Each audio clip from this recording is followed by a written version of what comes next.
What's up, guys? Quick update I wanted to give you on my FAA Part 107 exam. Well, I passed the exam, got a grade in the high 90s, was really happy about that. Yeah, so I wanted to just give you a quick understanding of the experience and how I studied and stuff. So, as you guys know, I create content for VR flight simulation, and a lot of what I learned about sectional charts and navigation and communications with Pilot Edge and stuff really was helpful with the exam. If any of you have done any study prep, you see there's a lot of sectional chart stuff in there. So that was really helpful and sort of gave me an edge up. But I probably put maybe about 15 hours of study over maybe about 10 days by watching some videos on YouTube, the drone coach, Tony Northrop's video, a couple other ones. I'm sure if you do a search, you'll find them. But those were really helpful, watching those to give me an understanding of what was going to be on the test. And then also I watched some videos of people who recently took the test, which was helpful to get some information on the more, recent stuff that was on there about like night flying over people and remote ID and stuff like that. But the thing that really helped me was a practice exam that cost $5 called Pelter's Practice Exam. I'll put a link in the description. It's like a pool of like over 200 questions, and every time you take the practice exam, they give you like 60 random questions. And I took that probably 25, 30 times until I was consistently getting over 90%. And that really helped me prepare for the test because, a lot of those questions, even though they were different on the test, they were very similar. So that kind of helped me. There was also a PSI, which is the company that runs the actual testing.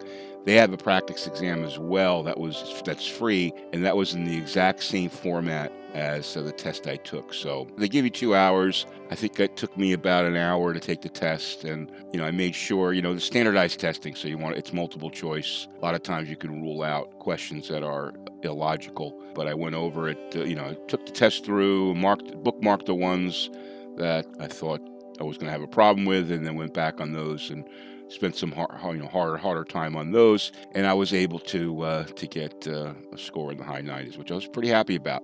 So now what am I going to do? Well, I'm going to create some YouTube content probably. I've got some people that are interested in me flying the drone to help them do some aerial photography of businesses. I've got another person that wants me to help them take a look at their roof.